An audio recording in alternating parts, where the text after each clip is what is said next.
السلام علیکم ورحمۃ اللہ وبرکاتہ۔ آج ہم سورہ البقرہ آیت نمبر 224 کا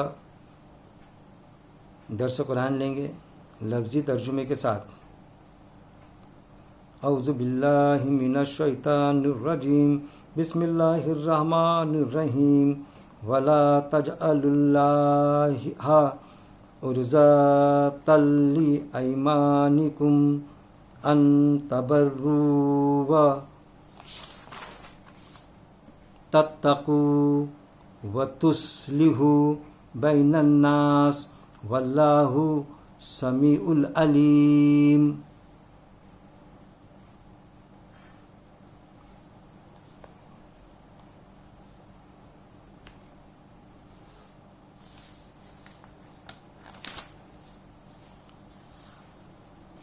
ترجمانی۔ شروع اللہ کے نام سے جو بڑا مہربان نہایت رحم کرنے والا ہے۔ اور اپنی قسموں کے لیے اللہ کے نام کو نشانہ نہ بناؤ کہ تم حسن سلوک اور پرہیزگاری اور لوگوں کے درمیان صلح کرانے سے باز رہو، اور اللہ سننے والا جاننے والا ہے۔ کیا فرمایا اللہ رب العزت نے؟ اور اپنی قسموں کے لیے اللہ کے نام کو نشانہ نہ بناؤ کہ تم حسن سلوک اور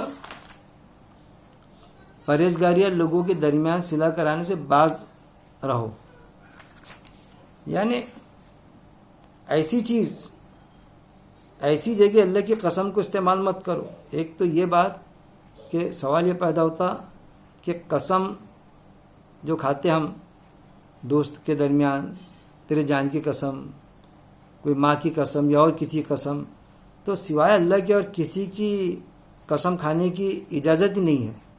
پھر اگر ہم سے کوئی یہ کہے کہ بھائی کورٹ میں جو باطل کورٹ میں تو کھلائی جاتی نا قرآن کی قسم، تو قرآن کی قسم کی اجازت ہے، تو وہاں پر بھی قسم اللہ کی کھائی جاتی، کھلائی جاتی، اور حلف لیا جاتا قرآن کا، کہ قرآن کا حلف لیا جاتا، قسم اللہ کو حاضر ناظر جان کے جو کچھ کہوں گا سچ کہوں گا، اس طرح سے کھائی جاتی۔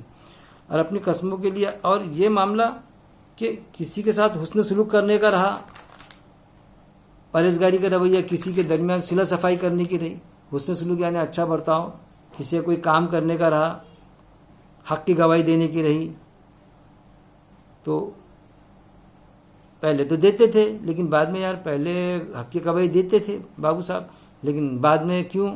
تو وہ حق کی گواہی دو تو لوگ دشمن بن جاتے، جس کے فیور میں ہم حق کی گواہی دیے تو وہ بعد میں ہمارے کو سپورٹ نہیں کرتا، وہ رائے فرار اختیار کر لیتا، یا پھر وہ آپس میں کمپرمائز کر لیتے، ہماری دشمنی ہو جاتی۔ تو پھر کچھ ایسے معاملات ہوتے کہ وہ انسان کیا کرتا، کسی میں صلح صفائی کیے، دوسرا مرحلہ یہ آتا کہ کسی میں کمپرمائز کیے کیس کو، تو دونوں کی کمپرمائز کر دیے، لیکن بعد میں ایسے حالت بنے کہ وہ تو دوست بن گئے، لیکن وہ جس کے خلاف میں ہم نے صلح صفائی کی تھی یا پھر وہ دشمن بن گئے، ہم سے دشمنی کرنے لگے۔ تو بھائی بہت نصیحت لگی میرے کو، گواہی دو حق کی، تو وہ ایسے ایسے معاملات ہوتے، تو میں نے تو گواہی دینا چھوڑ دیا۔ نہیں یار دے دیجیے نا اس بار آپ، نہیں میں اس لیے چھوڑا میں نے کہ میں نے اللہ کی قسم کھایا نا بھائی، قسم کھانا پھر اس کو تو کوئی جواب ہی نہیں رہتا کہ میں نے قسم کھا لیا اب اللہ کی، تو اب کیسا گواہی دوں میں؟ تو وہ بیچارہ خاموش بیٹھ جاتا۔ تو اللہ منع فرما رہا ہے کہ اللہ کی قسموں کو، اللہ کے نام کی قسم، اللہ کی قسم کھانے کو اللہ کو نشانہ مت بناؤ، قسم کو نشانہ مت بناؤ کہ تم حق کی گواہی سے بچنے کے لیے کسی پر ظلم ہو رہا ہے، اس کو ظلم کی سزا اس کو دلانا چاہیے، اس کو تم دلاتے تھے کیونکہ تمہارے ساتھ میں کچھ کسی نے غلط سلوک کیا تو تم نے قسم کھا لی بے وجہ، اور تم اس کا ریفرنس یہ دے رہے کہ میں نے اللہ کی قسم کھایا اس لیے میں گواہی نہیں دے سکتا، اس لیے میں صلح صفائی نہیں کر سکتا، میں نے کانوں کو ہاتھ لگایا بھائی کسی کے خلاف گواہی نہیں دینا، مرڈر ہوا تو بالکل نہیں دینا۔ بہت معاملہ یہ ہوتا کسی کے ساتھ کمپرمائز کرائے تو نہیں دینا، کانوں کو ہاتھ لگایا، ارے بھائی اللہ کی قسم کھا لیا، تو اللہ نے منع فرمایا، کوئی ضرورت نہیں آپ کو اللہ کی قسم کھانے کی بے وجہ ایسی چیزوں کے بارے میں، کہ جو چیز حق ہے اللہ نے فرمایا تو اس کے لیے تم اللہ کی قسم کھائیں گے، ریفرنس دیں گے، بالکل آپ کو زندگی میں ملے گا ایسا کہ بھائی ایسے نہیں بھائی وہ وہاں جانے کی میں نے قسم کھایا، ارے یار وہ وہاں جانے سے تمہارا ایک کسی کی سفارش ہو جاتی، نہیں میں نے قسم کھایا، اس کے بیچ میں ان کے لوگوں کے بیچ میں نہیں بولتے ہم کیوں نہیں بولتے؟ بولنا چاہیے، اللہ تو کہتا بولنا چاہیے. نہیں میں پھر بھی بولتا تھا، لیکن میں نے اللہ کی قسم کھایا نا. کس کو نشانہ بنایا؟ جس کی اجازت اللہ دے رہا ہے کہ حق کی گواہی دو لوگوں کے بیچ میں کمپرومائز کرا، اور تم اللہ کا ریفرنس دے کے کہتے کہ میں نے قسم کھایا اس لیے میں وہ چیز سے پرہیز کرتا ہوں. تو میں ہمیشہ یہ کہتا ہوں کہ لوگ اگر کچھ بھی قسم کھا لیں گے، کوئی یہ قسم کھا لے کہ بھائی میں کل سے قسم کھاتا ہوں اللہ کی، میں کھانا نہیں کھاؤں گا، میں ٹوائلٹ نہیں کروں گا، پیشاب بھی نہیں کروں گا، لیٹرن بھی نہیں کروں گا، قسم کھاتا ہوں، تو ہو سکتا اس کو لیٹرن آئی تو لیٹرن تو کرنا ہی پڑے گا، پیشاب بھی کرنا ہی پڑے گا، اس کو پیاس لگی تو پانی پینا ہی پڑے گا. نہیں اللہ کی قسم کھایا میں نے، تو جم جائے گا کیا ایسا معاملہ؟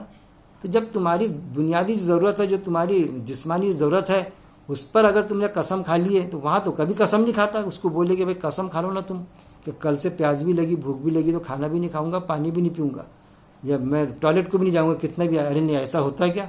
جب ویسا نہیں ہوتا نا تو اللہ نے فرمایا پھر ایسا بھی نہیں ہوتا. اللہ کہتا حق کی گواہی دو، لوگوں میں صلح صفائی کرو. کسی کا ہمارا دشمن بھی ہے اور وہ ناجائز پکڑے جاتا ہے اور ہماری گواہی سے بچتا ہے وہ، تو دشمن ہم اپنی جگہ پر، جس معاملے کو لے کے دشمنی وہ اپنی جگہ پر، لیکن حق کی گواہی دے دو، وہاں پر بچا لو اس کو. تو یہ اسلام کا طریقہ کار ہے. تو اللہ سے منع فرما رہا ہے کہ حسن سلوک کرنے سے رک جاؤ، اللہ کی قسم کھانے کے بعد پرہیزگاری کرنے سے رک جاؤ کہ میں نے قسم کھایا، تو اللہ کے تقوی سے رک جا رہا ہے. پرہیزگاری کا کام ہے جو جس سے ڈرنا چاہیے، اللہ سے ڈر کے کام کرنا چاہیے. تو اللہ کی قسم کھائے اور ڈر نہیں چھوڑ دیے کیونکہ میں نے قسم کھایا، پرہیزگاری تقوی گزاری چھوڑ دی، صلح کرانا چھوڑ دیے. تو وہ چیز بتلا رہے اللہ تعالیٰ. پھر آگے ہے صلح کراؤ درمیان لوگوں کے، اللہ سننے والا جاننے والا ہے. پھر اللہ اب ہماری صفت ایک تو کیا ہے، اللہ کی ساری صفت لامحدود، ہم کو صفت کئی صفتیں لیکن ہماری محدود لمیٹیڈ. یہاں پر اللہ یہ فرماتا ہے کہ میں سننے والا ہوں، جو ہماری بھی صفت ہے سننے والا، اور جاننے والا بھی. اللہ جاننے والا بھی ہے، دلوں کے راز جانتا. کوئی ہم کو کہتا نا کوئی چیز، اس نے کہا کہ بھائی مستحق ہے کہ میرا بچہ بیمار ہے، تو مان لو اس چیز کو، کیونکہ قرآن میں آیا تھا سوال کرنے والے کا سوال پورا کرو. کوئی ضرورت نہیں تحقیق کرنے کی، کیونکہ اللہ نے منع فرمایا بیجا گمان مت کرو کہ بعض گمان گناہ میں شامل ہے. سوال کرنے والے کا سوال پورا کرو. حدیث میں آتا گھوڑے کی پیٹھ پر بھی بیٹھ کر آئے تو بھی اس کا سوال پورا کرو. آج انڈی کا کار میں آئے گا بیٹھ کے، کوئی سوال کرے گا مجھے ضرورت ہے، یہ کار کس کی ہے، یہ میرے خود کی ہے، تو آپ تو اتنے مالدار ہے، ایسے کوئی سوال ہم تحقیق کریں گے پھر دیں گے. کوئی ضرورت نہیں تحقیق کرنے کی، دے دو سوال کرنے والے کا سوال پورا کرو. وہ چیز ہے کہ دلوں کے راز اللہ جانتا. تو ہمارے میں خوبی نہیں کہ ہم کسی کا دل کے راز جانے، بیجا گمان کرنے کی کوئی ضرورت نہیں. اللہ اپنی صفت بتا رہا ہے کہ وہ جو کہتا ہے نا کوئی، تو وہ کہہ رہا کیا، اس کے دل میں کیا ہے وہ اللہ بہتر جانتا. ایک انسان کہتا ہے کہ ٹھیک ہے میں رشوت نہیں کھاؤں گا، سروس تو لے لیا، لیکن اللہ کو معلوم کہ اس کے دل میں تھا، بول رہا تھا کہ میں رشوت نہیں کھاؤں گا، بڑی ایمانداری سے کام کروں گا. دل میں کیا تھا کہ ایک بار سروس لگ گئی، رشوت بھی کھاؤں گا، سب الٹے سیدھے معاملات بھی کروں گا. تو اللہ کی صفت، اللہ سننے والا بھی ہے، جاننے والا بھی ہے. ہماری صفت یہ ہے کہ ہم سن سکتے صرف کسی کی بات، لیکن اس کے دل میں کیا ہے ہم نہیں جان سکتے. وہ چیز اللہ نے بیان کی ہے. اللہ کی صفت پر بھی ہم کو دھیان رکھنا چاہیے. اللہ کی ساری صفات لامحدود، ان لمیٹیڈ، اس کی کوئی لمٹ ہی نہیں ہے، اور ہماری ہر صفت محدود ہے. اس لیے زیادہ عقل کے گھوڑے دوڑانے کی ضرورت نہیں کہ ایسے جیسا. پھر لوگ سوال کرتے ہر چیز کا بنانے والا ہے، کریٹر ہے، تو پھر اللہ نے نعوذ باللہ کس کو بنایا؟ تو اس کے آگے مت سوچو، وہاں عقل آپ کی بالکل وہ ہو گئی، کیونکہ عقل آپ کی محدود ہے. آپ اس کے آگے سوچیں گے تو کیا ہو جائے گا؟ پاگل ہو جائیں گے آپ. پھر اللہ وہ سوچتے کہ میں سے کوئی سوال کرتا، میں کہتا بالکل سوچو نا کہ اللہ کو کس نے بنایا. تو بولے اللہ کو بھی کسی نے بنایا ہوگا. تو جہاں آپ کی سوچ ختم ہوتی نا، جہاں تم بولتے اللہ ہے اور اس کے آگے سوچتے کہ اللہ کو بھی کسی نے بنایا، تو جہاں تک کہ جس سیڑھیوں تک کے جانا ہے چلے جاؤ آپ، اور آخری سیڑھی میں بول دو کہ کس نے کس کو بنایا. وہ جو آخری سیڑھی پر پہنچے دراصل وہی اللہ ہے اصل میں. جہاں آپ کی عقل کام نہیں کرتی، کسی نے کسی کو بنایا، اور آخری پہ جب جو جاتے ہیں آخری اسٹیج پر آپ، تو اصل میں وہی اللہ ہے، وہی ایشور ہے، وہی گاڈ ہے. اس پر ایمان رکھنے کی بات کرتا اللہ، جس نے تمہاری عقل محدود بنایا، جس نے سارے اپنے قاعدے ایسے بنائے، انسان کو انسان کے بچہ، مور کو مور کے بچہ، کتے کو کتے کے بچہ. یہ ساری چیزیں اللہ سے دعا ہے کہ اللہ رب العزت قرآن کو پڑھنے، ہر ایک آیت پر غور و تدبر کرنے اور غور و تدبر کے بعد اس پر عمل کرنے اور موت تک اس پر جمے رہنے کی میرا مالک توفیق دے. وآخر الدعوانا ان الحمد للہ رب العالمین.